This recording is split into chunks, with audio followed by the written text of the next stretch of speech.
অল্প পরিমাণে আগুনটা ছিল।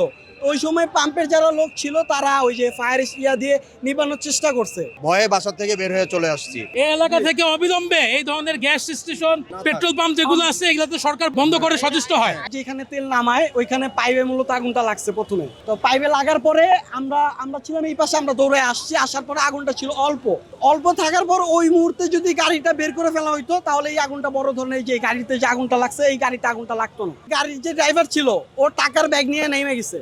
ওই মুহূর্তে যদি গাড়িটা পিছনে ব্যাগে দিয়ে দিত তাহলে এই আগুনটা ধরতো না। লাস্টে যখন সবাই চিল্লাচিল্লি করতেছে পরে আপনার সেই মুহূর্তে ও গাড়ির ড্রাইভার গাড়ির সামনের দিকে দিছে, পরে ওইখান থেকে তেলের পাইপ যখন ছুটে গেছে তারপর হইলো গাড়িতে যে আগুনটা লাগছে।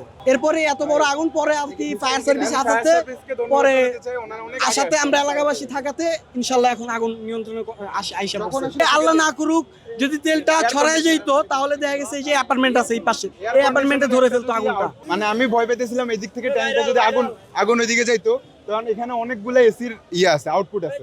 আউটপুট গুলো যদি একটা ব্লাস্ট হইতো, প্রত্যেকটা তালা করে ব্লাস্ট হতো, কারণ এখানে কজ দেখা যাইতেছে প্রত্যেকটা তালায় অ্যারাউন্ড এসির মানে বাইরের ইয়েটা আছে, আউটডোরটা আছে। ধন্যবাদ জানাতে চাই আমাদের বিএফ শাহিন ফায়ার সার্ভিসকে, মানে অ্যারাউন্ড ওনারা অনেক হেল্পফুল ছিল।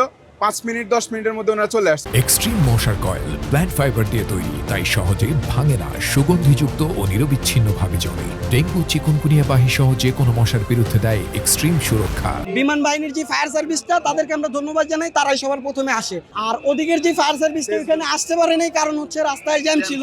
তারপরেও আমরা ট্রাফিকদের ধন্যবাদ জানাই, পুরো রাস্তা জ্যাম থাকার পরেও রাস্তা ক্লিয়ার করে দেওয়ার জন্য আর কি। আমি প্রথম থেকেই ছিলাম এই জায়গায়। আগুনটা ছিল প্রথমে ছোট, অল্প পরিমাণে আগুনটা ছিল।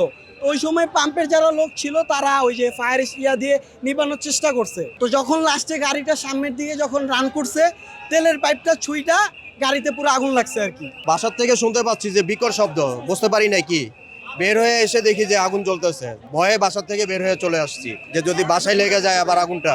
এত একটু পরপর বিকট শব্দ হচ্ছে, মনে হচ্ছে যে বোম মারতেছে, এত বড় বড় বিকট শব্দ হচ্ছে। ওই যে টায়ার গুলো হচ্ছিল, এসে তো কান্নাকাটি করতেছি, দোয়া পড়তেছি যে আল্লাহ এটার জন্য কারণ এত বড় একটা আবাসিক ভবন, এখানে যদি কোনো কারণে এটাতে লেগে যায় তখন তো এতগুলো মানুষ সবাই বের হয়ে গেছে এখান থেকে। আমরা চাই এই এলাকা থেকে অবিলম্বে এই ধরনের গ্যাস স্টেশন, পেট্রোল পাম্প যেগুলো আছে এগুলোতে সরকার বন্ধ করে সচেষ্ট হয়। এটা আমাদের রিকোয়েস্ট, কারণ এখানে আমাদের ফ্যামিলি থাকে, এখানে আবাসিক এরিয়া, অনেক ক্ষয়ক্ষতি হতে পারতো, আল্লাহ না করুক। তো আমরা চাই এই ধরনের জিনিস যাতে এখান থেকে সরাই যায়। ইউনিট সরকার বর্তমানে এখানে আছে, ওনারা একটি স্টেপ নিলে আশা করি এটা একটা সুরাহা হবে ইনশাআল্লাহ।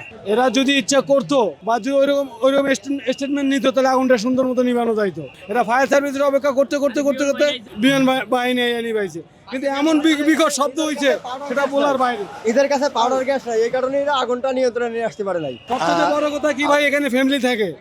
এই জিনিসটা যদি অন্য এলাকায় দেয় এই জন্য মানুষের জন্য ভালো হবে। এটা হলো আপনাদের কাছে আবদার আমাদের।